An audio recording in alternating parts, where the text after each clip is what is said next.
आए भी हम छोटू जदवंशी और हमारे कवि दिगन विद्यार्थी आप लोग के बीच में एक सामाजिक आल्हा प्रस्तुत कर रहल बानी जा। हमरा आशा न विश्वास बा आप लोग प्यार दुलार आशीर्वाद जरूर देव जा। जय समाजवाद।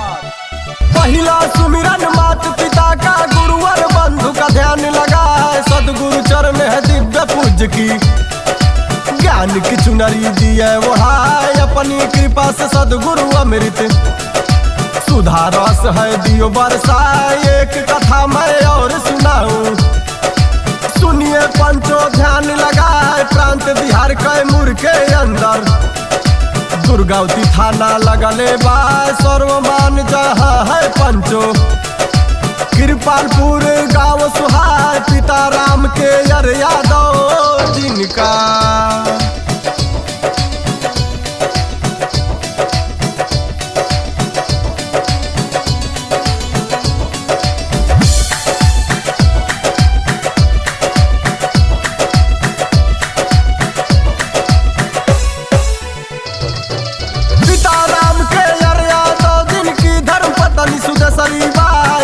फूल एक बाग सुहावन, घरवा में खुशहाली बा, रामायण सूबेदार यादव, घरवा आंगन रहे हर साल, जन्म लिए जब राम जन्म यादव।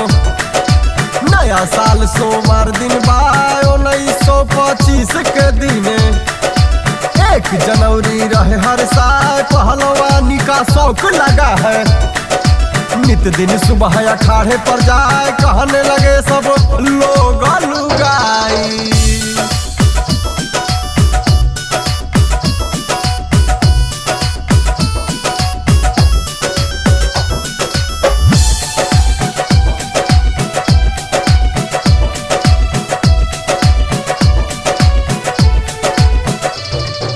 कहने लगे सब लोग लुगाई, राम जन्म बड़ी नाम कमाए, दिल में हौसला बुलंद है सपने, यादव कुल का नाम बढ़ाए, दूर दूर से जाने लोगवा, चर्चा इनकी बढ़ती जाए, करे पहलवानी अपने दम पे, समाज सेवा में मान लगाए, घर में न कोई कमी थी पंचो, हक गरीबों को रहे दिलाए, खुश रहे सब जन जन के लोग, जे भी जाके दुख सुनाए, राम जन्म जी सरपंच बन के।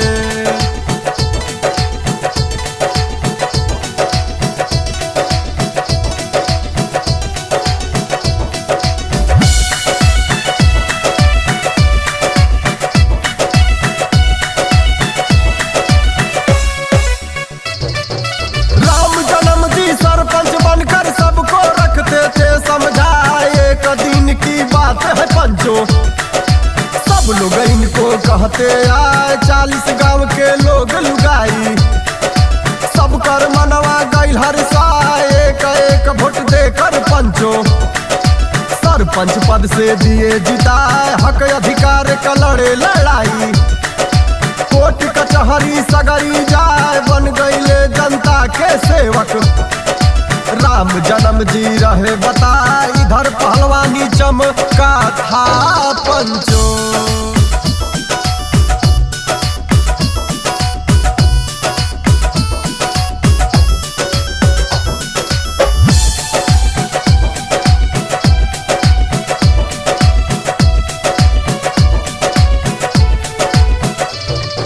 पहलवानी चमका था पंचो, पहलवानी से नाम कमा, सरपंच पद का पद संभाले, लोगों में सुख दुख हाथ बढ़ाए, समाज सेवा करते करते, समय तक आजादिया बताए, सेवक बन के राम जन्म जी, यादव कुल का नाम बढ़ाए, जदू वंश का हंस अकेला, जात पात को दिया मिटाए, 28 नवंबर 2022, 3 सोमवार रहे बताए, रात समय में हंस उड़ा है।